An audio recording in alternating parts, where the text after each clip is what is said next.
The conference room fell silent when Admiral Marcus Holbrook noticed her.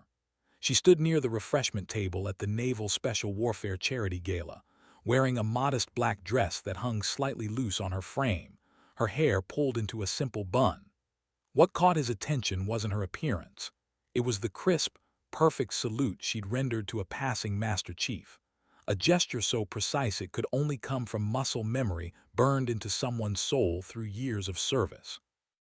The Master Chief had returned it without hesitation, his weathered face softening with recognition.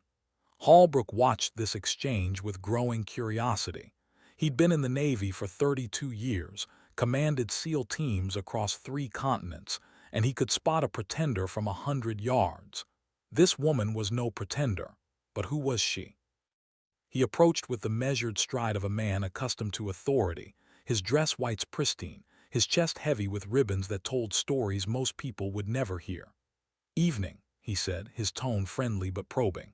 "I'm Admiral Holbrook. I couldn't help but notice your salute. Most civilians don't know how to do that properly." She turned to him, and he saw her eyes, gray as storm clouds, carrying a depth that made him unconsciously straighten his posture. "Evening, sir," she replied, her voice quiet but steady. "Old habits." She extended her hand. "Rowan Kellaway, I teach 4th grade now." The Admiral shook her hand, nodding the firm grip the calluses. "You serve?" he asked, though he already knew the answer. "Long time ago," she said, offering nothing more. She glanced toward the door as if calculating an exit route. Before he could press further, a young woman approached, clearly Rowan's daughter, maybe 16, with the same gray eyes and a smile that suggested she'd heard this conversation before. "Mom, they're starting the auction soon. We should probably—" "In a moment, sweetheart," Rowan said softly. The Admiral studied her more carefully now. There was something about the way she held herself, the way her eyes tracked movement in the room, the slight tension in her shoulders that never quite released. He'd seen it before in operators who'd spent too long downrange, who'd learned that relaxation could get you killed. "Would you fly?" he asked suddenly, a hunch forming in his gut. Her eyes snapped to his, and for just a second he saw something flicker there, surprise, maybe caution. "What makes you think I flew?" "The way you're standing. Pilots stand different, and that wasn't just any salute. That was someone who spent time around special operations." The room seemed to tilt slightly as she regarded him, weighing something he couldn't see. Finally she spoke, her voice barely above a whisper. "Rotary wing." A lifetime ago. Her daughter touched her arm gently. "Mom, it's okay, Riley." Rowan turned back to the Admiral. "We really should go. It was nice meeting you, sir." She moved to leave, but Holbrook's next words stopped her cold.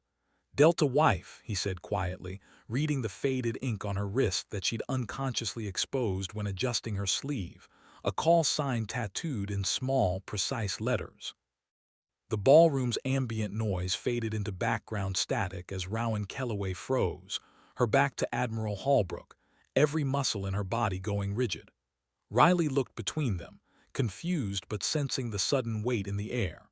Slowly, Rowan turned back around, and the Admiral saw something in her face he hadn't seen before. Not fear exactly, but the look of someone whose carefully constructed walls had just been breached. "That's not a name I've heard in a very long time," she said quietly, her voice carrying an edge that could cut steel. Around them the gala continued, clinking glasses, polite laughter, the auctioneer warming up the crowd, but in their small pocket of space time had stopped.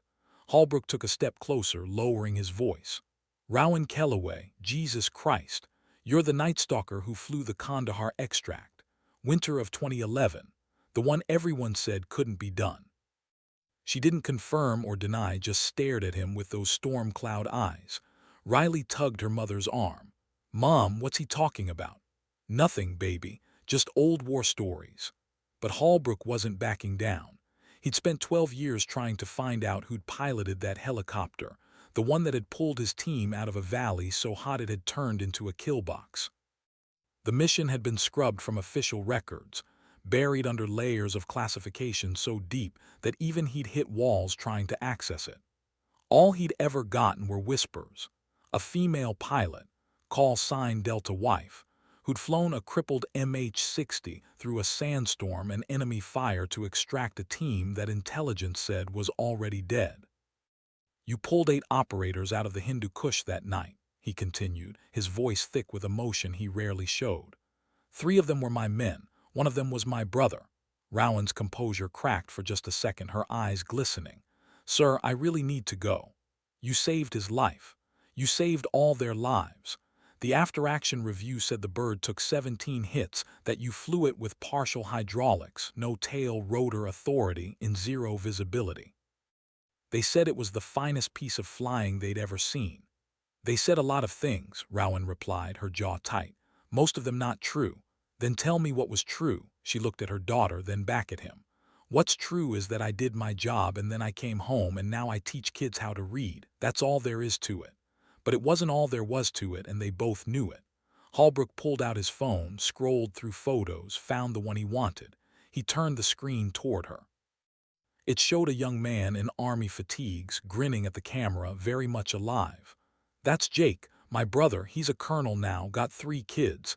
He tells them about the pilot who wouldn't leave him behind." Rowan stared at the photo and something in her face softened. "I'm glad he made it," she said simply. "They all made it because of you." The weight of the Admiral's words hung between them as Riley watched her mother with new eyes, seeing someone she'd never fully known. Rowan took a slow breath, the kind that suggested she was steadying herself against memories that wanted to surface. "Permission to speak freely, sir?" she asked, slipping into old patterns without realizing it. "Always," Holbrook replied. She met his gaze directly. "I appreciate what you're trying to do here. I really do. But that person you're talking about, Delta wife. She died the same night that mission ended. What came home was someone different, someone who couldn't hack it anymore, someone who washed out." "That's not what I heard." "Then you heard wrong." Her voice was firm now, defensive walls rebuilding brick by brick. "I flew for 8 years, had a perfect record, and then I had one bad night that happened to be the same night everything went right. Funny how that works." The Admiral frowned. "What do you mean, washed out?" My file is classified and you know it. What you don't know is what happened after, the psych evals, the tremors, the fact that I couldn't hold a cyclic steady for 6 months afterward, the nightmares where I'd wake up hearing the bullet impacts, feeling the bird come apart under me." Riley's hand had moved to cover her mouth, tears forming in her eyes. She'd never heard her mother talk like this, never known any of this existed. "So yes, Admiral, I flew that night. I brought your brother home. I brought them all home. And it cost me everything I'd worked for since I was 18 years old. The Army thanked me, gave me a medal they immediately classified, and showed me the door. Medical discharge, permanent DNIF, duties not including flying. And you know what? Maybe they were right." The ballroom had started to empty as people moved toward the main hall for the auction, but the 3 of them remained rooted in place. Holbrook's expression had shifted from curiosity to something deeper, understanding mixed with regret. "I didn't know," he said quietly. "Of course you didn't. It's not in any file you could access. It's not something they put in the official records when a pilot breaks. They just move you sideways, thank you for your service, and make sure you stay quiet about what you saw and did. But you still salute," he observed. "You still move like a soldier, you still carry it." Rowan laughed, a bitter sound. "You don't get to just turn it off, sir. It's not a switch. I spent 8 years flying Night Stalkers, supporting the most dangerous operations this country runs.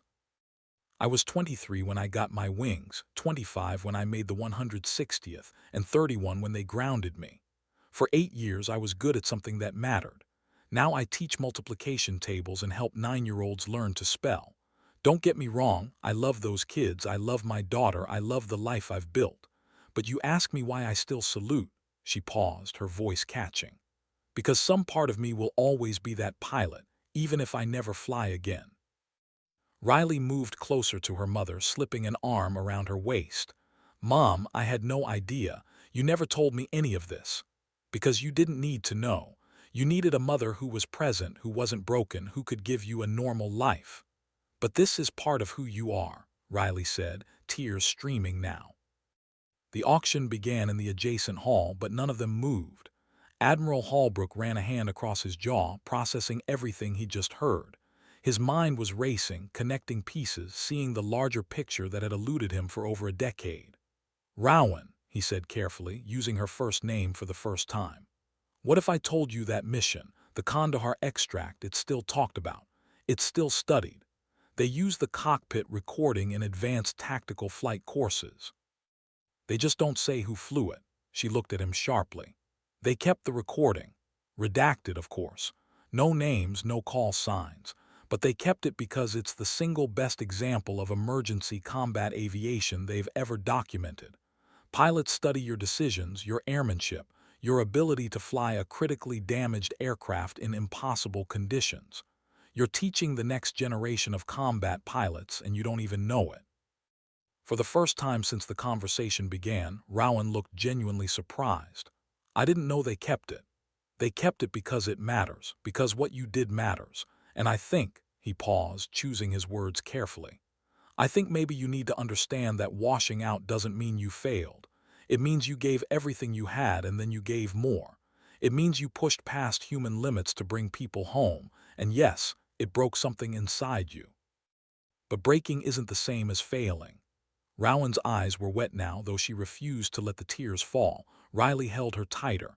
Can I tell you something else? The Admiral continued. My brother Jake, when he talks about that night, he doesn't remember the fear or the fire. He remembers your voice on the radio, calm, steady, telling them you were coming, that you weren't leaving without them.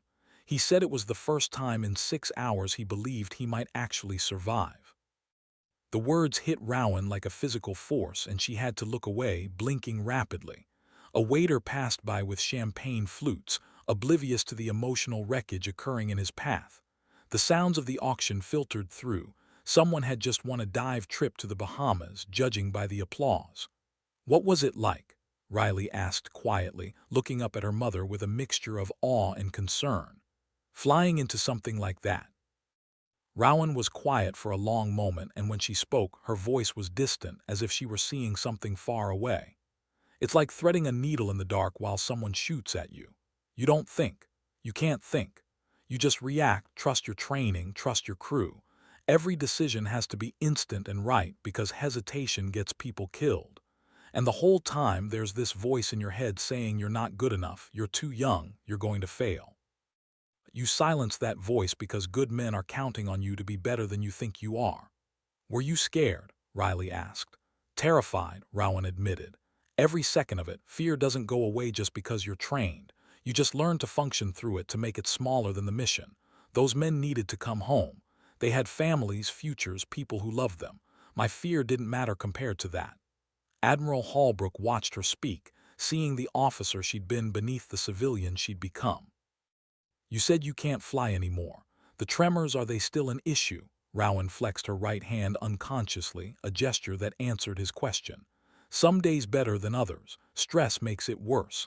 I can drive right, do everything I need to do, but the kind of fine motor control you need for combat aviation, the steadiness required to hold a hover in a dust storm, she shook her head. That's gone. He nodded slowly, understanding. Traumatic stress rewired the nervous system in ways that medicine was only beginning to understand. The body kept score, as they said, and hers had paid a price for that night in the Hindu Kush. What about fixed wing? He asked suddenly. Have you tried that? She looked at him, puzzled. Why would I? I'm grounded across the board. Military grounded you. Military regulations, military physicians, military standards. But civilian aviation has different thresholds, different requirements. Fixed-wing aircraft don't require the same kind of cyclic finesse. Throttle, yoke, rudders, different muscle groups, different demands. Rowan shook her head. I can't afford flight lessons, Admiral. I'm a single mother on a teacher's salary. I appreciate the thought, but what if cost wasn't an issue? She stared at him, not understanding. Riley looked between them, hope blooming on her young face. There are veteran flight programs, Holbrook continued. Scholarships, nonprofits dedicated to getting wounded warriors back in the air. I know people, I could make calls. Why? Rowan asked, the word sharp with suspicion. Why do you care? You don't know me, you don't owe me anything. I owe you my brother, he said simply. I owe you 3 of my best operators. And more than that, I owe you the truth that you clearly never got, that what happened to you wasn't a failure. It was a sacrifice. And sacrifices deserve to be honored, not buried. The tears finally escaped, sliding down Rowan's cheeks. Riley hugged her mother fiercely, her own tears mixing with Rowan's. Around them, the gala continued, hundreds of people celebrating and supporting the naval special warfare community, never knowing that the most significant moment of the evening was happening in a quiet corner, between a broken pilot and an admiral who refused to let her remain invisible. After a long moment, Rowan composed herself, wiping her eyes with the back of her hand. "I don't know what to say," she managed. "Say you'll think about it," Holbrook replied. "Say you'll let me give you the number for a friend of mine who runs a veteran aviation program out of San Diego. No pressure, no obligation, just a conversation." She nodded slowly. "I can do that, a conversation. That's all I'm asking." He pulled out his phone again, typed quickly, then showed her the screen. "That's my email. Send me a message and I'll connect you. Whenever you're ready. Could be tomorrow, could be next year. But don't let this story end with you teaching fourth grade while telling yourself you're not good enough to fly. You're one of the finest pilots I've ever heard of, and I've worked with Air Force Pararescue, Army Special Operations Aviation, and Navy Rotary Wing my entire career. You belong in the air, Rowan. Even if it's just a Cessna on a Sunday afternoon. You belong up there." Riley was nodding vigorously, clearly on board with this plan. "Mom, you should do it. When's the last time you did something just for yourself?" Rowan laughed through her tears. "When's the last time any mother of a teenager did something just for herself?" "That's exactly my point," Riley said. "You're always taking care of everyone else. Let someone take care of you for once." The Admiral extended his hand formally. "It was an honor to finally meet Delta Wife," he said. "The real honor was mine, sir. I just wish it hadn't cost so much." They shook, a moment of mutual respect passing between two warriors who understood the weight of duty. Then Holbrook nodded to Riley, offered one final smile, and walked toward the main hall, leaving mother and daughter alone with 12 years of buried truth suddenly exposed to light. For several minutes, neither spoke. Riley kept her arm around her mother, both of them processing the earthquake that had just rearranged their understanding of their shared past. Finally, Riley broke the silence. "Why didn't you ever tell me?" "Because I wanted you to see me as your mom, not as some broken soldier. I wanted you to have a normal childhood, not one where you worried about whether I was okay. You've already grown up without a father. I didn't want you growing up with a mother who was haunted. But I could have understood, I could have helped." Rowan pulled her daughter closer. "You did help, baby, every day. Every time you smiled, every parent-teacher conference, every school play, every time you just existed and reminded me that life goes on, that there's more to the world than war zones and night missions. You were my anchor, you kept me here." "I want you to call him," Riley said firmly. "The Admiral's friend. I want you to fly again." "Riley, Mom, I'm serious. I've watched you look at the sky my whole life. Every plane that goes over, every helicopter, you track it. You watch it until it's out of sight. You think I don't notice, but I do. And now I know why. You're not done, Mom. Maybe the military was done with you, but you're not done with flying." Rowan felt something crack open inside her, some sealed chamber where she'd locked away hope and possibility 12 years ago. "I'm scared," she whispered. "I'm scared I'll try and fail again. I'm scared I'll get in a cockpit and freeze up. I'm scared I'm not who I used to be." "Then be who you are now," Riley said with the simple wisdom of youth. "You don't have to be Delta Wife. You can just be Rowan Kellaway, fourth grade teacher who also happens to fly sometimes. That's enough." They stayed at the gala for another hour, though neither could focus on the auction or the speeches. Rowan's mind was elsewhere, spiraling through memories she'd spent over a decade trying to suppress. She remembered the weight of night vision goggles, the smell of JP-8 fuel and desert dust, the specific frequency of rotor vibration that told you when something was wrong with your aircraft. She remembered her crew chief warrant officer Marcus Reed on the controls beside her, Staff Sergeant Tommy Chen manning the minigun, Sergeant First Class Maria Gonzalez on the hoist. She remembered the radio call that changed everything. Delta Wife, this is Raven 6. 8 souls critical grid November Victor 374296. Heavy contact, need immediate extract over. She'd been 40 minutes away, flying a routine resupply mission. The chain of command came through instantly. Divert, proceed maximum speed, your closest asset. The mission brief was short and brutal. A reconnaissance team had been compromised, pinned in a valley with enemy fighters closing from 3 sides. Quick reaction force was 30 minutes out. 8 men didn't have 30 minutes. They had maybe 10, and that was optimistic. Marcus had looked at her in the red-lit cockpit, his expression asking the question they both already knew the answer to. She toggled her radio. Raven 6, Delta Wife copies all, en route your position, ETA 35 minutes. Marcus had keyed his mic privately just between them. Boss, weather's turning. We've got a dust storm rolling in from the west. Then we fly faster, she'd said, pushing the throttle forward, feeling the Black Hawk surge. The desert had disappeared below them, replaced by night black, nothing punctuated by the green glow of their instruments and the eerie phosphorescence of their NVGs. Tommy and Maria had been silent in the back, checking weapons, rigging the hoist, preparing for whatever hell they were flying into. The memory played out in her mind with perfect clarity, every detail preserved like insects in amber. She tried therapy after the discharge, tried to process it, but talking about trauma and actually processing it were different things. The therapist had been kind, professional, well-meaning, but she'd never flown, never been shot at, never made life-or-death decisions at 140 knots with human lives hanging in the balance. How do you explain to someone who's never done it what it feels like when your aircraft takes its first hit? The specific sound of a bullet punching through aluminum, the way the controls shudder in your hands, the instant calculation of damage versus mission versus survival that happens faster than conscious thought. She'd felt the first impact in her bones, a sharp crack as a 7.62 round tore through the tail boom. Warning lights had illuminated across her instrument panel like a malevolent Christmas display.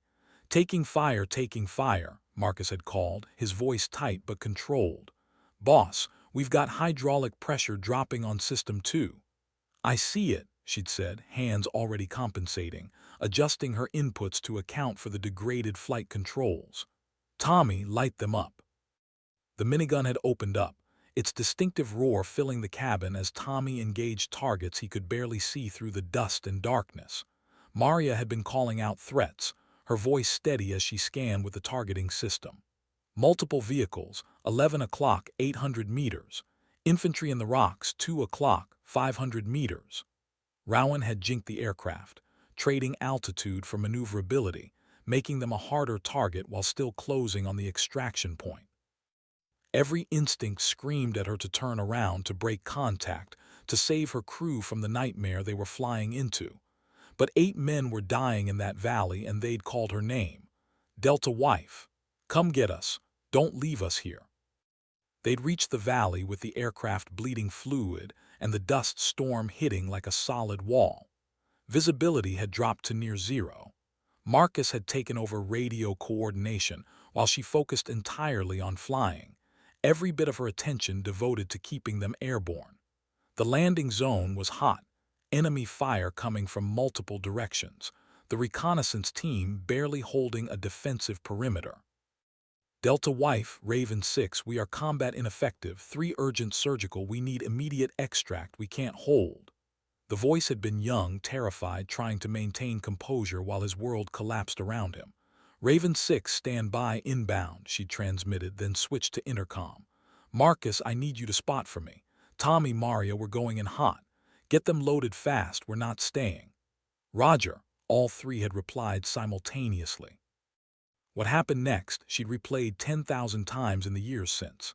She'd brought the Black Hawk into a hover over terrain she couldn't see, in a dust storm that turned her night vision useless, with enemy fire stitching patterns in the air around them.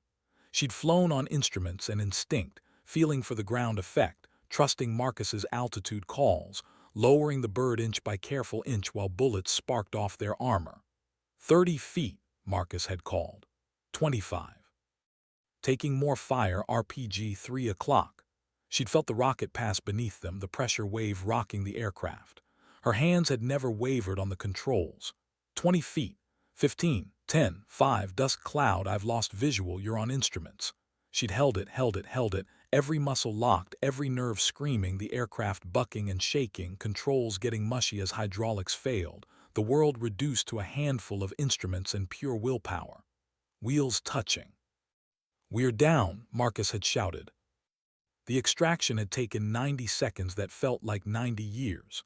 She'd held the hover while Tommy and Maria hauled 8 bloodied soldiers aboard, some of them unconscious, all of them shot up. She'd heard fragments over the intercom. "He's hit bad, apply pressure, stay with me, brother." And beneath it all, the constant percussion of bullets hitting their aircraft. More warning lights, more systems failing. The hydraulic flight control system completely offline now, the aircraft responding to her inputs through cable tension alone, every movement requiring 3 times the force. "Last man aboard," Maria had screamed. "Get us out of here." Rowan hadn't waited, hadn't checked, hadn't done any of the careful procedures she'd been trained to do. She'd pulled power, felt the aircraft try to respond, felt it wallow and shake as she forced it into the air on one working hydraulic system and pure determination. They'd cleared the valley at 50 feet, enemy fire chasing them, the Black Hawk hemorrhaging fluid and altitude.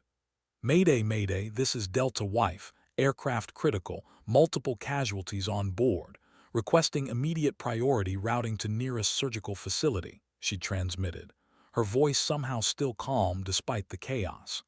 Marcus had taken over navigation, guiding them toward Kandahar Airfield, 20 minutes away. 20 minutes that became 30 as she nursed the dying aircraft through the storm, fighting controls that wanted to kill them with every input. She'd lost collective authority 5 minutes from the airfield, the aircraft starting to descend no matter what she did. "We're not going to make it to KAF," Marcus had said quietly, stating the fact they both knew.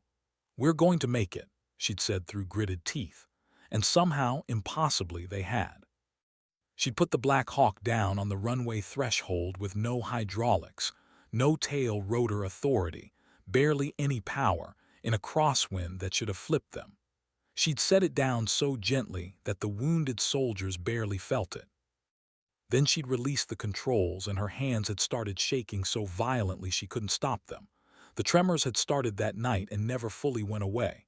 Standing in the gala 12 years later, Rowan felt Riley's hand squeeze hers, pulling her back to the present. "Mom, you okay? You kind of zoned out there." "Yeah, baby, just remembering." "Bad memories?" Rowan considered the question. "Not bad, just heavy, the kind that change you." They left the gala shortly after, driving home in Riley's well-used Honda Civic through San Diego's night streets. Riley kept glancing at her mother, questions clearly bubbling up, but she stayed quiet, letting Rowan have space to process. Back at their small apartment in Normal Heights, Rowan made tea while Riley changed into pajamas. Their home was modest. 2 bedrooms, second-hand furniture, walls decorated with Riley's artwork and Rowan's small collection of landscape photographs. Nothing military, nothing aviation. She'd purged all of that when she'd left the service, needing to create distance between who she'd been and who she was trying to become. But in the back of her closet, in a box she never opened, there was a flight suit, a pair of worn gloves, a handful of unit patches, and a medal she'd been told to never discuss. "So," Riley said, emerging in flannel pants and an oversized sweatshirt, "are you going to email him?" Rowan stared into her tea. "I don't know." "What's holding you back?" "Fear, mostly. Fear that I'll try and fail. Fear that I've built this whole identity around being a teacher and a mom, and if I go back to aviation, even just civilian flying, it'll all fall apart. Fear that I'm not that person anymore, that Delta Wife is dead and buried, and I'm just the woman who survived her." Riley sat beside her mother on their worn couch. "Or maybe you're afraid you'll succeed, and then you'll have to admit you gave up too easily." The words hit hard because they contained truth Rowan hadn't wanted to face. She'd told herself the story of her failure so many times it had calcified into fact, that she'd broken, that she was damaged beyond repair, that the army had been right to ground her. But what if the story was more complicated? What if she'd been 28 years old, physically and emotionally exhausted from years of combat deployments, dealing with undiagnosed PTSD and a military medical system that was only beginning to understand traumatic stress? What if she'd been pushed out before she'd had a real chance to heal? "I loved flying," Rowan said quietly, the admission feeling dangerous. More than anything except you. From the first time I soloed in college, I knew it was what I was meant to do. And when I made the 160th, when I got to fly special operations, it felt like every hard thing I'd done to get there was worth it. I was good at it, Riley, really good. And having that taken away, having them tell me I wasn't fit anymore, it destroyed me. I don't know if I can survive having it taken away twice. But what if it's not taken away? Riley countered.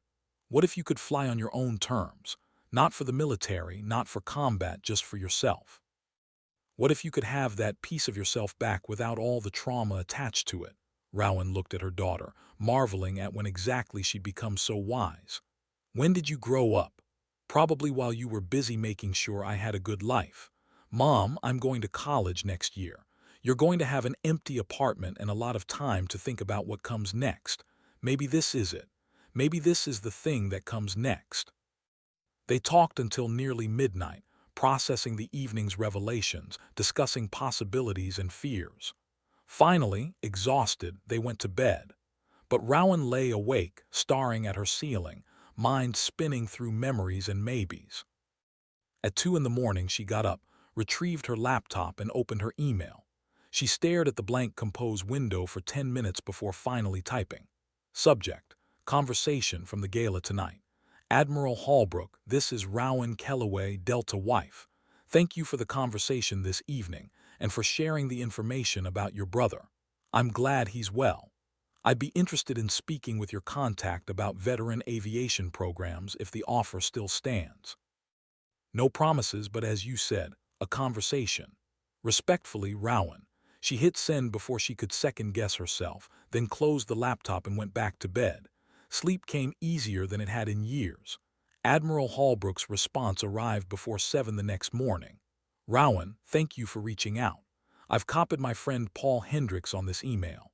Paul runs Warfighters to Wings, a nonprofit that helps combat veterans transition back into civilian aviation.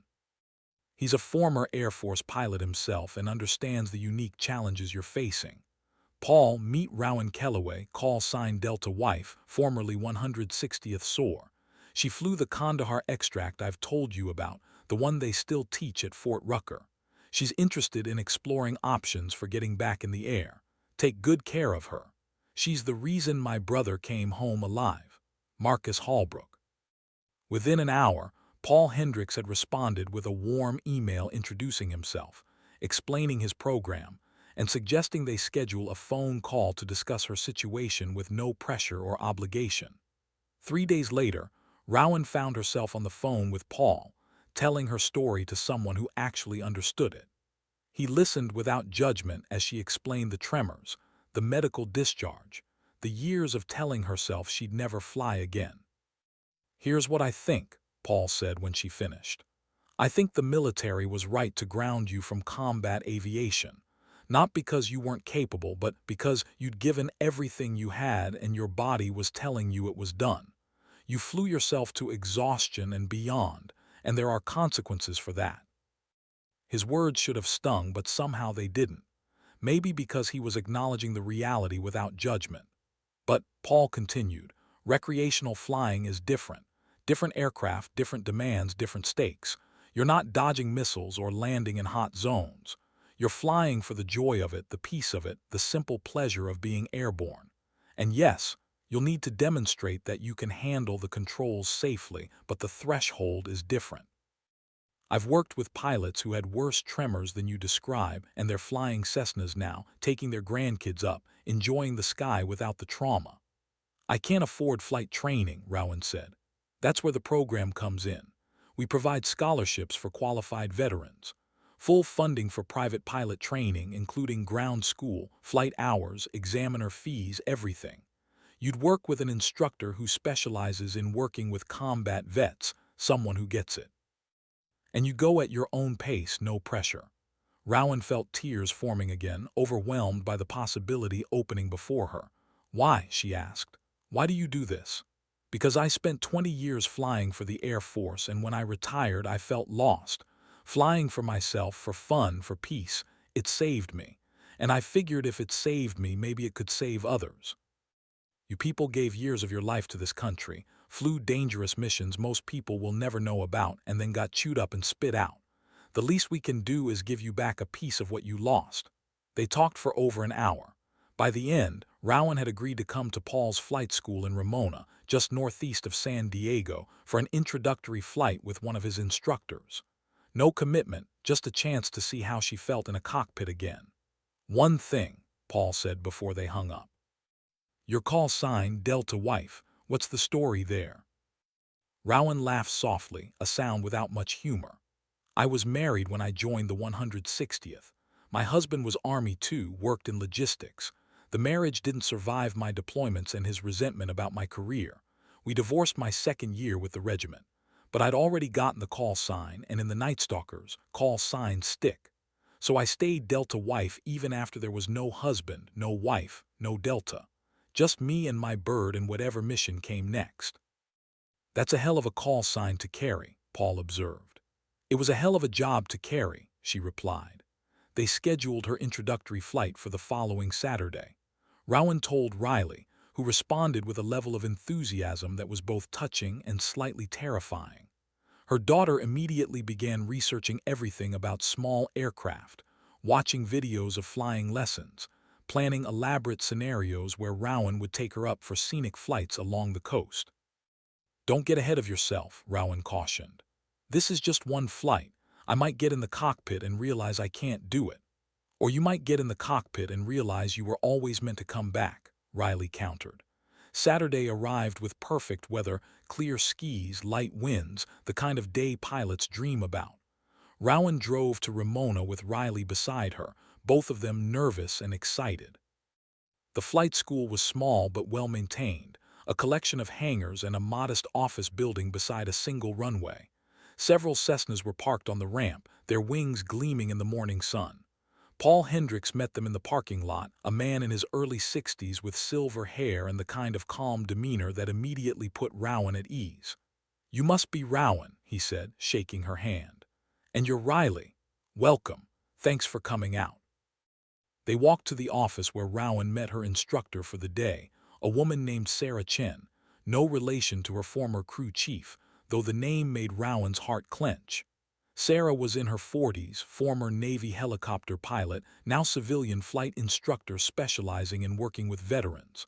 "I heard about your background," Sarah said directly. "Night Stalker, combat deployments, the Kandahar extract. That's impressive as hell. Today's not about any of that, though. Today's about you, a small airplane, and seeing if this feels right. No pressure, no judgment. We'll go up, I'll show you the basics, you can take the controls if you want or just ride along. Whatever feels comfortable." They spent 30 minutes going over the aircraft. A Cessna 172, single-engine, high-wing, the most common training aircraft in the world. Sarah explained the systems, showed Rowan the pre-flight inspection, let her reacquaint herself with aviation in a low-stress environment. Riley watched from the office, giving her mother space while radiating support. Then it was time. Rowan climbed into the right seat, Sarah took the left as pilot in command, and they strapped in.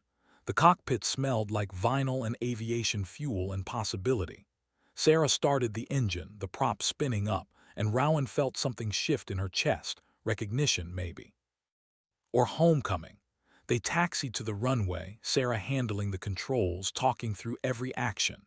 Then they were accelerating, the nose lifting, the ground falling away, and Rowan was airborne for the first time in 12 years. The world opened up below them.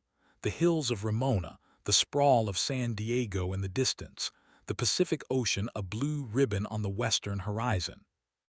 Rowan pressed her hand against the window like a child, tears streaming down her face. Something broken inside her beginning, finally, to heal. They flew for 40 minutes, Sarah demonstrating turns and climbs and descents, the Cessna responding smoothly to her inputs. Eventually, she turned to Rowan. "You want to try?" Rowan looked at her hands, which were shaking slightly but not terribly. "I don't know if I can. Only one way to find out. I've got the controls if anything goes wrong. Just take the yoke, feel how it responds." Rowan reached out slowly, wrapping her hands around the control yoke. It felt foreign and familiar simultaneously, like meeting an old friend after years apart. You have the controls, Sarah said formally. I have the controls, Rowan replied, the words automatic. She made a small input, felt the aircraft bank gently left. Corrected, brought it back to level. Her hands were shaking, but they were responding, the tremors not enough to prevent control. She tried a turn to the right, then a shallow climb, then a descent. The motions came back slowly, muscle memory emerging from wherever it had been buried. How does it feel? Sarah asked. Rowan didn't answer immediately, too focused on the sensation of flight, the connection between her intentions and the aircraft's response, the simple, profound joy of being airborne and in control. Finally, she spoke, her voice thick with emotion. It feels like coming home. They flew for another 20 minutes with Rowan at the controls, Sarah providing gentle guidance but mostly just letting her reconnect with something she'd thought was lost forever. When they landed, Rowan was exhausted and exhilarated, wrung out emotionally but more alive than she'd felt in years. Riley met them as they shut down, reading her mother's face and immediately wrapping her in a fierce hug. "You did it," Riley said. "You actually did it." "I flew a Cessna in perfect weather with an instructor babysitting me," Rowan replied, but she was smiling. "It's not exactly combat aviation." "It doesn't have to be," Paul interjected, joining them on the ramp. "It just has to be flying. What do you think? You interested in pursuing this?" Rowan looked at the Cessna, then at the sky, then at the people around her who'd made this possible. She thought about 12 years of teaching spelling and multiplication, 12 years of telling herself that chapter of her life was closed. She thought about the Admiral's words, that sacrifices deserve to be honored, not buried.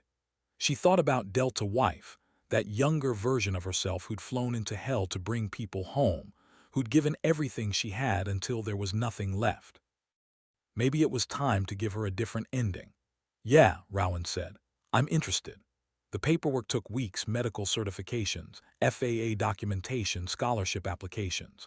But by late summer, Rowan was officially enrolled in Paul's program, starting ground school and flying twice a week with Sarah. The progression was slow but steady. Her hands would shake some days worse than others, but she learned to work with it, to fly smoothly despite the tremors, to trust herself again. Riley came to the airport often, sitting in the office doing homework while her mother flew, looking up whenever she heard the engine note change, watching the Cessna practice maneuvers overhead. There was something healing in the routine of it, the normalcy of pursuing something purely for herself.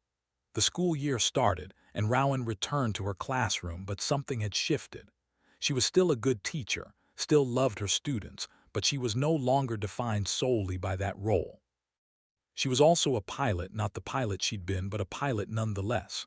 Her fourth graders noticed the change, asking why Mrs. Kellaway seemed happier, why she smiled more. She told them she'd started a new hobby, learning to fly small airplanes, and their eyes went wide with wonder.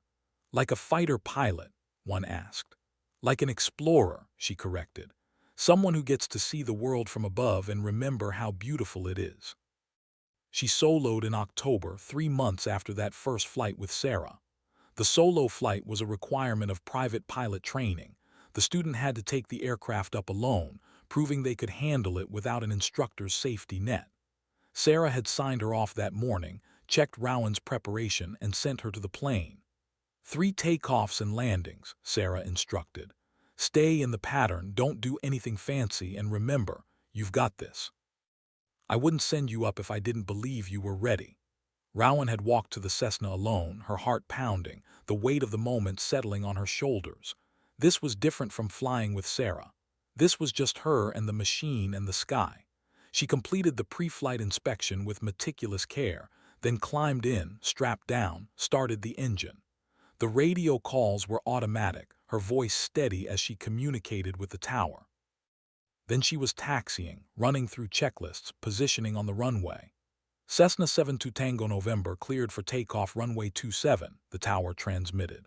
"Cleared for takeoff 2772 Tango November," she replied. She advanced the throttle, felt the aircraft accelerate, rotated at 60 knots and lifted off.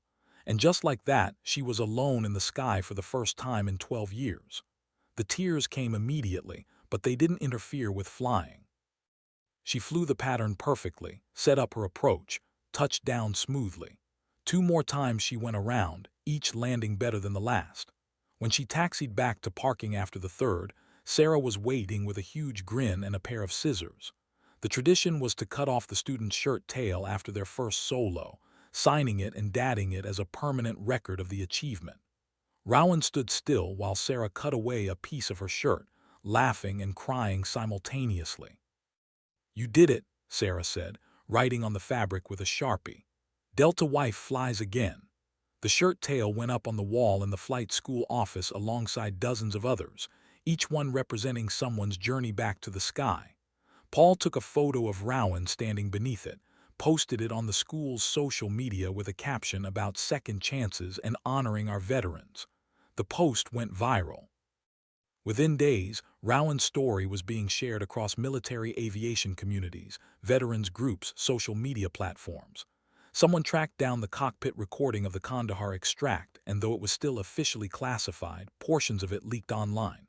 Listeners could hear her voice, impossibly calm, guiding her crew through hell. "Delta Wife taking fire, multiple hits. Roger, stay on mission. Boss, we're losing hydraulics.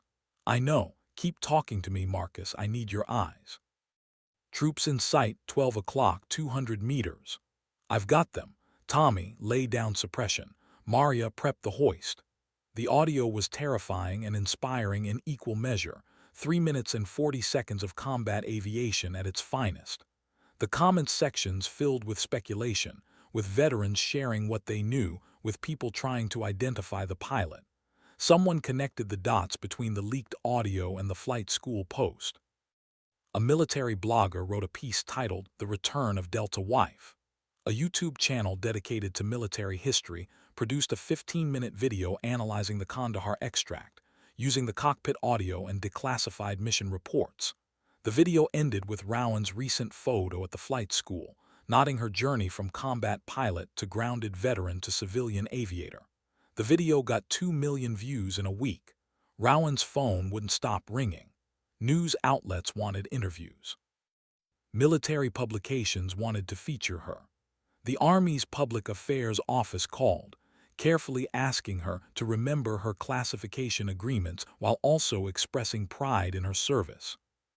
She declined most of it, agreeing only to a single interview with a military-focused podcast that promised to respect her privacy and focus on veteran transition issues rather than sensationalizing her story.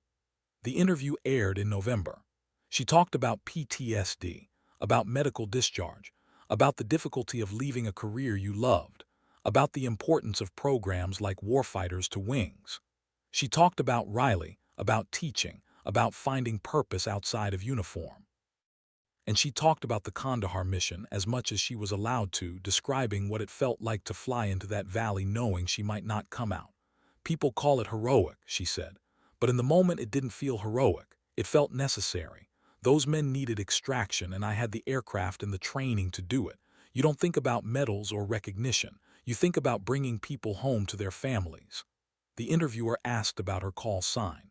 "Delta Wife," she said. "It came from my marriage, which ended. But it stayed because in special operations aviation, you're married to your mission, to your crew, to the people you're supporting. That part never ended even after the actual marriage did. So I stayed Delta Wife." The interviewer asked about flying again. "It's different now," she admitted. "I'm not flying Black Hawks into combat zones. I'm flying a Cessna around the San Diego area, practicing maneuvers, building hours. But the feeling is the same, that sense of freedom, of connection, of being exactly where you're supposed to be. I didn't think I'd ever have that again. Getting it back, even in this smaller form, has been profound." The podcast went viral too. Rowan became, without seeking it, a symbol of veteran resilience, of second chances, of refusing to let your story end with loss.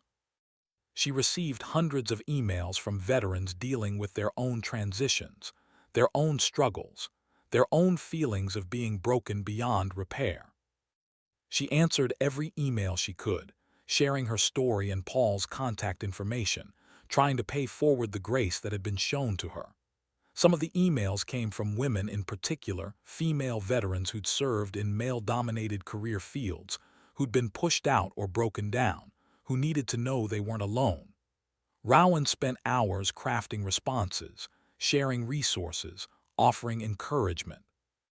One email came from a former Navy pilot who'd been medically retired after an ejection injury.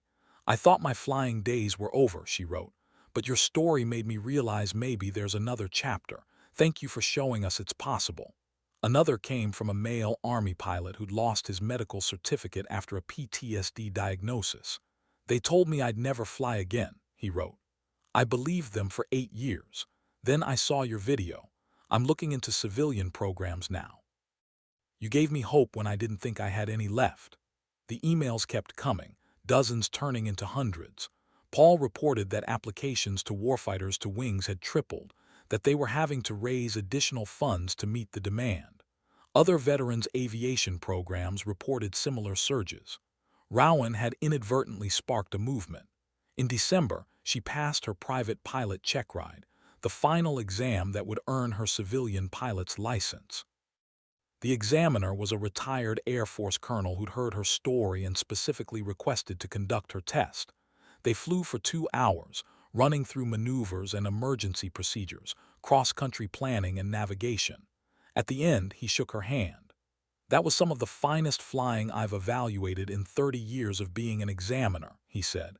"You're a natural, even with everything you've been through. Congratulations, pilot." He handed her the temporary certificate that would serve until her permanent one arrived. Rowan stared at it, the official FAA document declaring her a certified private pilot, and felt a circle closing. Not the same circle that had broken 12 years ago, but a new one, better suited to who she was now. Riley threw her a celebration dinner at their apartment, inviting Paul and Sarah and Admiral Holbrook, who'd stayed in touch throughout Rowan's training. They crowded into the small space, eating takeout Thai food and sharing stories. The Admiral brought his brother, Colonel Jake Holbrook, who'd flown in from Fort Bragg specifically for this. Jake was in his early 50s now, gray at the temples, carrying himself with the quiet confidence of a senior special operations officer. When he saw Rowan, he stopped in the doorway, emotion washing across his face. "Delta wife," he said quietly. "Sir," she replied, defaulting to military formality despite being in civilian clothes in her own home. "Don't sir me," he said. "You saved my life. You flew through hell to pull my team out. I've waited 12 years to thank you." He crossed the room and hugged her, a fierce embrace that said everything words couldn't. When they separated, both had tears in their eyes. "I need you to know something," Jake said. "Every member of my team from that night is alive. All 8 of us made it home, got medical treatment, recovered. We all had careers, families, futures because of you, because you didn't quit when any sane person would have. My oldest daughter, she's 17, about to graduate high school. She wouldn't exist if you hadn't come for us that night. Her name is Rowan. We named her after you." The apartment went silent. Rowan covered her mouth with her hand, overwhelmed. "We couldn't find you," Jake continued. "We tried. The mission was classified, your identity was classified, every avenue we pursued hit walls, but we never forgot. And my daughter knows the story. She knows she's named after the pilot who gave everything to bring her father home." Riley was crying openly now, as was Sarah. Even Paul and Admiral Holbrook looked misty-eyed. Rowan couldn't speak, could only nod, accepting the gift of knowing that her sacrifice had mattered in ways she'd never imagined. They spent the evening sharing stories, Jake recounting the mission from the ground perspective, the terror of being surrounded, the moment they'd heard her voice on the radio, the impossible relief of boarding that damaged helicopter and knowing they might actually survive. "We could hear the aircraft taking hits," he said. "We could see the warning lights in the cockpit. We knew you were flying a dying bird, but you never wavered. When we landed at KAF and you set it down like you were parking at the grocery store, we all just looked at each other like, who the hell is this pilot?" "I threw up after you guys got off," Rowan admitted. "The second the last man was clear, I opened my door and threw up on the runway. Then I couldn't stop shaking for about 6 hours. But you got us there first," Jake said. "That's what matters. You held it together when it counted." The conversation eventually shifted to Rowan's future plans. She'd earned her private pilot license, but Paul was already encouraging her to continue training, instrument rating, commercial license, maybe even certified flight instructor. You could teach, he suggested. Help other veterans the way Sarah helped you. There's a shortage of CFIs who understand military aviation and PTSD. You'd be perfect. Rowan considered it. She loved teaching, whether it was fourth graders or adults. Combining her aviation background with her teaching skills, helping other broken pilots piece themselves back together, it felt right. I'd need more ratings first, she said. More training, more time building. So we keep going, Paul said. You're already enrolled in instrument training. We'll get you through commercial, then CFI. Take your time, do it right, but keep moving forward. Admiral Holbrook raised his glass. To Delta Wife, he said, and to second chances. They all raised their glasses, water for some, wine for others. To second chances, they echoed. Rowan's instrument training began in January, a more challenging curriculum that required flying solely by reference to instruments, without visual cues from outside the aircraft. It was demanding work, requiring precision and trust in your equipment that went against human instincts. But it was also deeply satisfying, pushing her skills, proving she could still learn and grow and master difficult things. Her tremors became less frequent as she flew more, the repetitive motion and building confidence somehow calming her nervous system. Some days they still flared up, forcing her to cancel flights and wait for better days. But increasingly, they were manageable, just another challenge to work through rather than an insurmountable barrier. By spring, she was flying regularly, building hours, working toward her commercial rating. Riley had graduated high school and was preparing for college at UC San Diego, planning to study psychology with a focus on veteran mental health. You inspired me, she told her mother. Watching you rebuild yourself, seeing how hard it was but also how possible. I want to help other people do that. In May, a production company reached out to Paul, asking if they could produce a documentary about Rowan's story and the Warfighters to Wings program. They wanted to follow several veterans through their training, with Rowan as the centerpiece, showing the full journey from combat trauma to civilian aviation. Rowan was hesitant, not wanting to become a poster child or celebrity, but Paul made a compelling argument.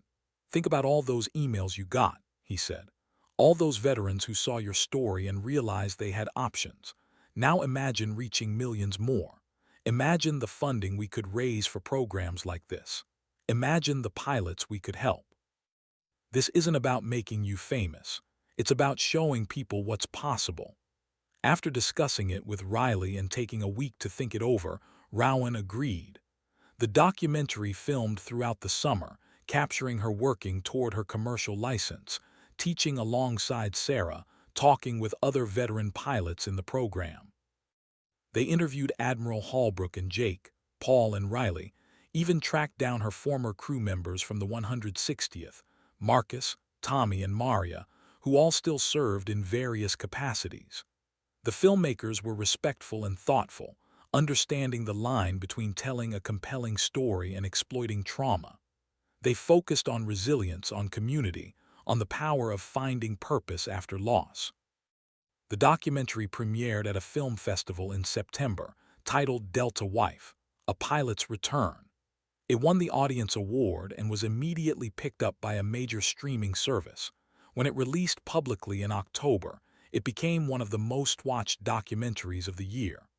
Rowan watched it with Riley in their apartment, nervous about seeing her story through someone else's lens, but the filmmakers had done it justice. They'd captured her struggles and triumphs, her vulnerability and strength, without sensationalizing or simplifying.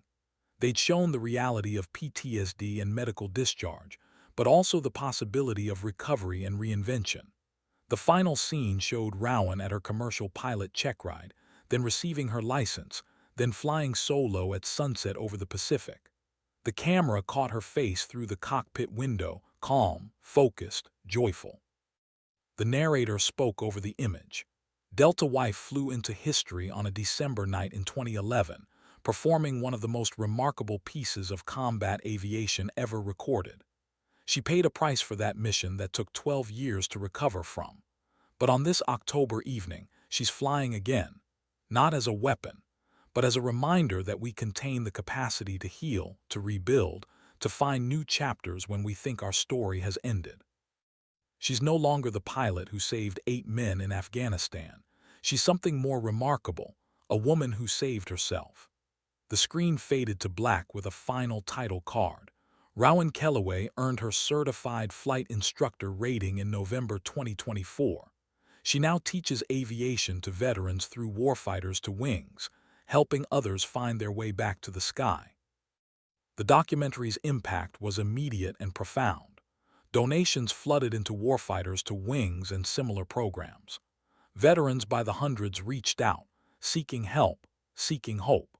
The FAA announced a new initiative to review medical certification policies for veterans with PTSD, recognizing that many could safely fly civilian aircraft even if they couldn't meet military standards.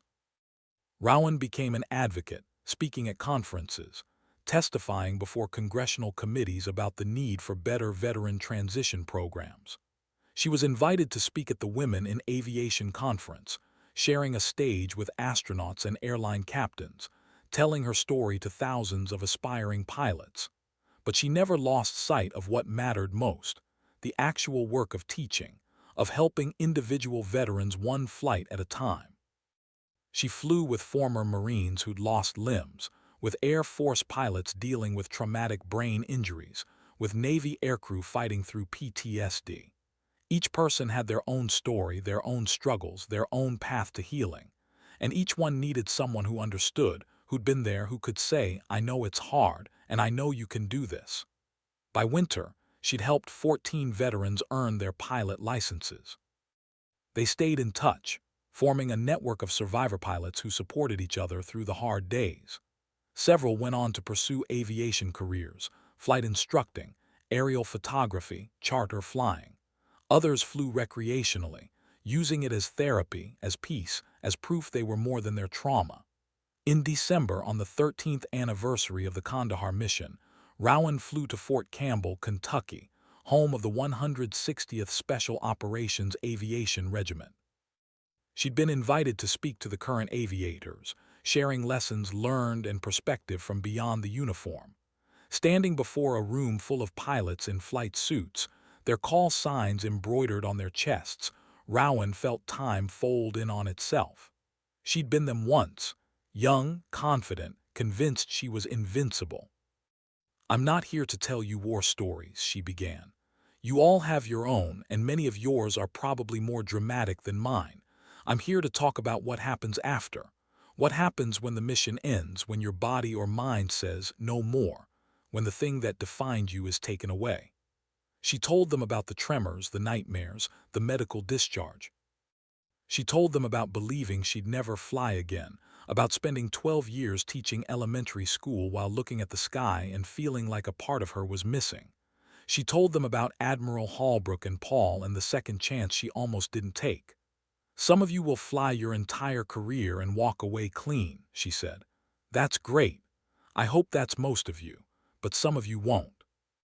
Some of you will break, physically or mentally, and you'll find yourself on the outside looking in, wondering who you are without this. And when that happens, I need you to remember that you're more than your call sign. You're more than your missions. You're more than the nights you flew into hell and somehow made it home." She paused, gathering herself. "But I also need you to remember that breaking isn't the end. It's just a different kind of mission. Recovery is harder than any flight I ever made. It took longer, cost more, demanded more courage, but it's possible. And on the other side, there's still sky. Maybe you'll never fly military missions again. Maybe you'll never strap into a combat aircraft. But the sky doesn't belong to the military. It belongs to everyone, including the versions of yourselves you'll become after this uniform comes off." The room was silent, hundreds of aviators absorbing her words. After her speech, the line of people wanting to talk to her stretched out the door. They shared their own struggles, their fears, their gratitude that someone was saying out loud what they all worried about in private. One young pilot, a woman who couldn't have been more than 25, waited until everyone else had gone. "Ma'am," she said, her voice shaking slightly, I wanted to ask, how did you know when it was time to stop? When you'd given all you could? Rowan studied her, seeing the exhaustion around her eyes, the tension in her shoulders. Are you asking because you're close to that point? The pilot nodded, tears forming. I love this. I love flying. I love the mission. I love being a night stalker.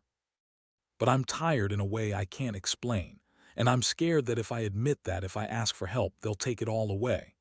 They might, Rowan said gently. That's the hard truth. But here's the harder one. If you're already breaking, if you're flying compromised, you're a danger to yourself and your crew. And pushing past that point doesn't make you brave, it makes you reckless. She took the pilot's hand. I didn't stop because I wanted to. I stopped because my body gave me no choice. And for years I resented that. I was angry at my body for betraying me, angry at the army for grounding me, angry at myself for not being stronger. But eventually I realized that my body wasn't betraying me, it was protecting me. It was saying, we've done enough, we need to heal now. Listening to that wasn't weakness, it was survival. But what if I'm not done yet? The pilot asked. Then you're not. But if you're asking the question, if you're standing here at Dark 30 after a speech about breaking, talking to a stranger about how tired you are, maybe pay attention to that. Maybe talk to someone professional. Maybe give yourself permission to be human instead of trying to be superhuman. The pilot nodded slowly. Thank you, ma'am. And for what it's worth, Rowan added, even if they ground you, even if this chapter ends, you'll find another one. I promise you that. The sky doesn't stop being there just because you're not allowed to fly military birds anymore. Rowan returned to San Diego the next day, emotionally exhausted but feeling like she'd done something important. Riley picked her up from the airport, immediately reading her mother's state. Rough trip, heavy trip, Rowan corrected. But good, I think I helped some people. You definitely helped people. The documentary just hit 20 million views. People are calling you an inspiration. Rowan groaned. I don't want to be an inspiration. I just want to teach flying and live quietly. Too late, Riley said cheerfully. You're famous now, deal with it. But Riley was right. Rowan's life had shifted in ways she couldn't undo. Job offers came in from flight schools across the country, from aerospace companies wanting her expertise, from media outlets wanting her voice. She turned down most of them, staying loyal to Paul and to Warfighters to Wings, the program that had saved her. She did accept an adjunct teaching position at San Diego State University's aviation program, teaching one class on crew resource management and emergency decision-making.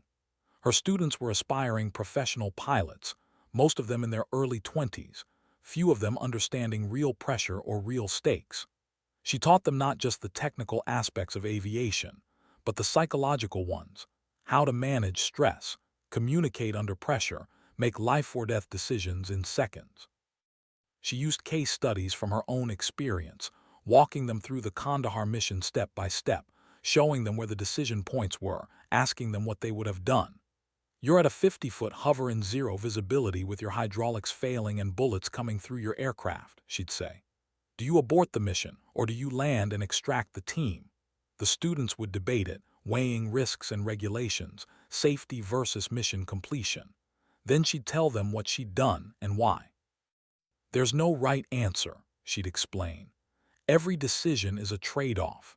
I chose to complete the mission because I believed the aircraft would hold together long enough, and because abandoning those men wasn't an option I could live with. But you almost died, a student would inevitably point out. Yes, she'd agree.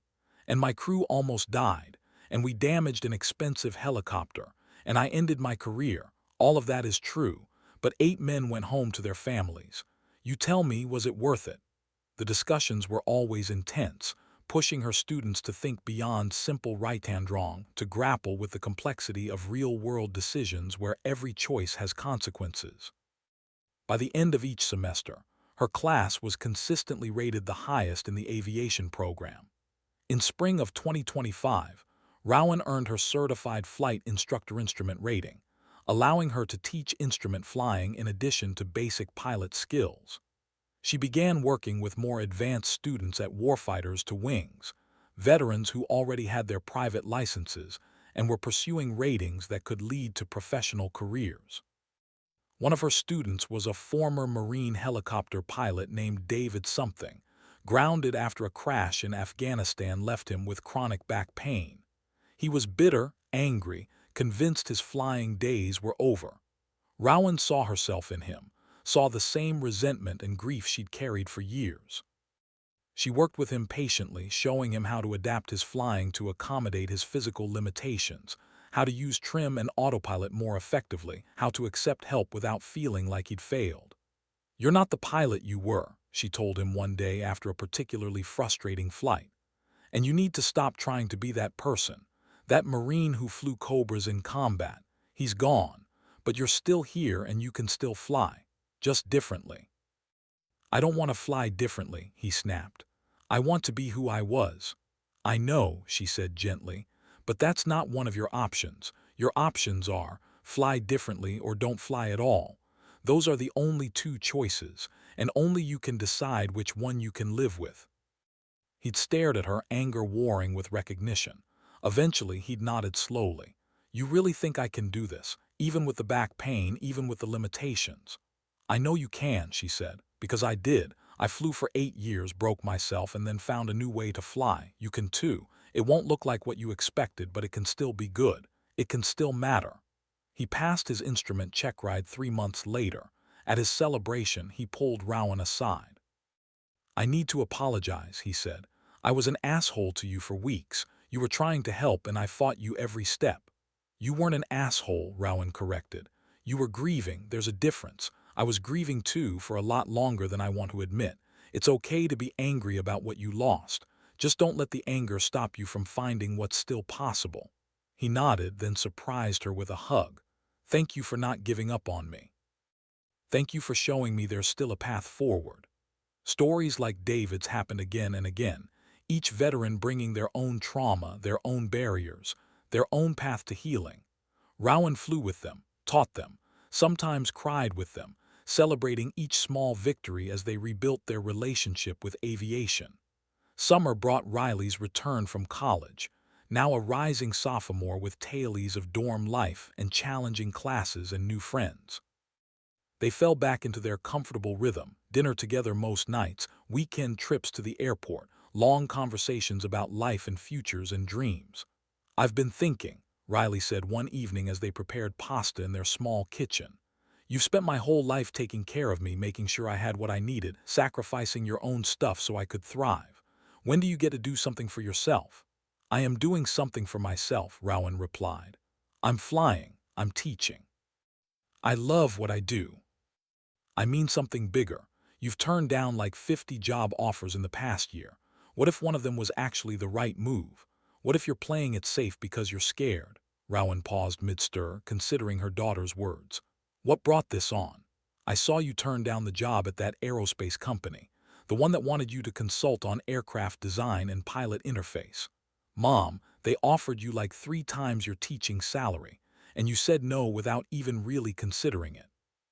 "Because I'm happy where I am. Are you, or are you just comfortable? There's a difference." The question hung in the kitchen air, mixing with the smell of garlic and tomatoes. Was she happy or just comfortable? Was she playing it safe because she'd found something that worked or because she was afraid of failing again? "I don't want to leave Paul," Rowan said finally. "He gave me a chance when I had nothing. I owe him." "You don't owe him your entire future," Riley countered. "You've more than paid back what he gave you. You've helped build his program, brought it national attention, trained dozens of veterans. At some point, you get to make choices based on what you want, not what you owe." They finished cooking in thoughtful silence, then ate on their small balcony overlooking the city. Lights twinkled in the twilight, planes passed overhead on approach to Lindbergh Field, and Rowan found herself wondering if Riley was right. The aerospace job had been tempting, interesting work, better pay, the chance to influence how aircraft were designed to better accommodate pilots with physical limitations. She turned it down reflexively, not really examining why. "I'll think about it," she told Riley. "If another opportunity comes up, I'll actually consider it instead of automatically saying no." "That's all I'm asking," Riley said. "Just don't forget that you're allowed to want things, to chase big goals, to be ambitious. You spent so long surviving that I think you forgot how to thrive." The observation was uncomfortably accurate. Rowan had spent 12 years in survival mode, focusing on getting through each day, each month, each year. She'd built a good life, but had she built the life she actually wanted? Or had she simply built the first stable thing she could find after everything collapsed? A week later, another offer arrived, this one from a documentary series about historical military operations. They wanted her to host and narrate, using her expertise to analyze famous missions and explain what made them successful or disastrous. It was exactly the kind of high-profile opportunity she'd been avoiding. This time, she didn't immediately refuse. She called the producers, had several conversations, negotiated terms that would allow her to continue teaching part-time. In the end, she accepted. The series would require her to travel, to put herself in the public eye more than she was comfortable with, to become something more than just a flight instructor in San Diego. But maybe that was the point. Maybe after spending 12 years hiding from who she'd been, it was time to integrate all the pieces. The combat pilot, the teacher, the survivor, the advocate. Maybe Delta Wife and Rowan Kellaway didn't have to be separate identities. Maybe they could be the same person, finally whole. Filming for the series began in September, taking her to military bases and battlefields across the country, walking through famous operations, and analyzing them through the lens of her experience. The production was demanding but exhilarating, pushing her to articulate things she'd always known instinctively, to translate military aviation into language civilian audiences could understand. Between filming commitments, she continued teaching at warfighters to Wings and San Diego State, maintaining her connection to the work that had saved her. The schedule was exhausting but fulfilling, each piece of her life fitting together in ways she hadn't expected. The documentary series premiered in December 2025, 14 years almost to the day after the Kandahar mission. The first episode opened with Rowan standing on a runway at Fort Campbell, the same place she'd spoken to the 160th pilots a year earlier. "My name is Rowan Kellaway," she said to the camera, wearing a flight jacket with her old unit patches. "My call sign was Delta Wife. I spent 8 years flying Special Operations missions for the U.S. Army's 160th Special Operations Aviation Regiment, the Night Stalkers. I've been shot at. I've been shot down. I've made decisions that saved lives and decisions that nearly cost them. This series isn't about glorifying war or making combat look cool. It's about understanding what really happens when bullets fly and lives hang in the balance. It's about the decisions that separate success from disaster and the people who make those decisions under impossible pressure." The series was a critical and commercial success, praised for its unflinching honesty and technical accuracy. Rowan became a familiar face, recognized in airports and grocery stores, her story inspiring countless people, veterans and civilians alike. But success brought complications. Interview requests never stopped. Her privacy eroded. Trolls on social media questioned whether she was really as good as everyone said, whether the Kandahar mission was exaggerated, whether she deserved the attention. She learned to ignore the noise, to focus on the work and the people it helped. Riley finished her sophomore year and came home for summer with plans to volunteer at Warfighters to Wings, working with veterans on the psychological aspects of their transition. Mother and daughter had become partners in healing, each bringing different skills to help people rebuild their lives. One evening, in June 2026, Rowan received an unexpected email from the Army. They were declassifying portions of the Kandahar mission, enough to officially recognize her actions. She was invited to Washington, D.C. to receive an award that had been classified for 15 years, the Distinguished Flying Cross with Valor device, one of the highest aviation awards the military offers. The ceremony was scheduled for September 11th, the 25th anniversary of the attacks that had started everything, the reason she joined the military in the first place. She almost declined. The idea of being honored for the worst night of her life felt wrong somehow, but Riley convinced her to go, arguing that acceptance wasn't about glorifying that night. It was about acknowledging what it had cost and what it had meant. So in September, Rowan flew to Washington with Riley, Paul, Sarah, Admiral Holbrook and Jake. They gathered in a Pentagon conference room with military brass and politicians for a ceremony that should have happened 15 years earlier. The citation was read aloud, describing in clinical detail what she'd done: the damaged aircraft, the impossible conditions, the 8 lives saved. Then the Chief of Staff of the Army pinned the medal to her blazer, and everyone stood and applauded. But the moment that mattered most came after, when the 8 operators she'd extracted, all of them now scattered across the military and civilian worlds, reunited in that room. They'd stayed in touch loosely over the years, but hadn't all been together since that night in Afghanistan. They surrounded her now, these men she'd pulled from the Hindu Kush, some of them gray-haired, some with grandchildren, all of them alive because of a decision she'd made when she was 28 years old and terrified. "We wanted you to see us," Jake said, speaking for the group. "All these years later, still here, still going. You didn't just save our lives that night. You saved everything that came after: the marriages, the kids, the careers, the ordinary moments of being alive. We owe you more than we can ever repay." Rowan looked at their faces, seeing the years and lives that had unfolded because she'd flown into that valley. "You don't owe me anything," she said quietly. "You were worth saving, all of you. I'm just glad I was the one who got to bring you home." They spent the evening together, sharing stories and laughter, connecting the past to the present in ways that felt healing for everyone.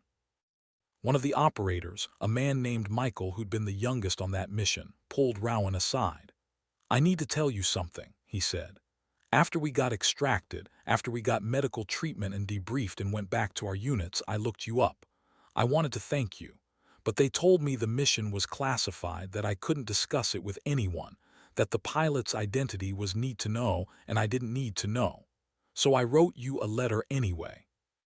I wrote it the day after the mission, and I put it in my personal files, figuring someday the classification would lift and I could find you. I still have it. You wrote me a letter 15 years ago. Yeah, want to read it?" He pulled out his phone, scrolled to a photo of a handwritten letter on Army stationery, dated December 2011. Rowan read it, her vision blurring with tears. The letter was simple and profound, written by a young soldier still processing his near-death experience, thanking an anonymous pilot for not leaving him in the dark. The last line hit hardest. "I don't know who you are or if I'll ever meet you, but I want you to know that when I heard your voice on the radio, calm and sure, saying you were coming for us, that's when I knew I was going to survive. You gave me hope when I had none. I'll never forget that. I'll never forget you." Rowan closed her eyes, letting the words wash over her, letting herself finally accept that her sacrifice had mattered, that breaking hadn't been for nothing. "Thank you," she whispered, "for writing it, for saving it, for letting me see it now." That night in her hotel room, Rowan sat by the window looking out at the monuments illuminated against the dark sky. The Capitol, the Washington Monument, the symbols of the country she'd served. Riley was asleep in the other bed, exhausted from the emotional day. Rowan thought about the girl she'd been at 18, enlisting right after 9/11, convinced she could make a difference. She thought about the young pilot earning her wings, the Night Stalker flying dangerous missions, the woman who'd broken and believed she was finished.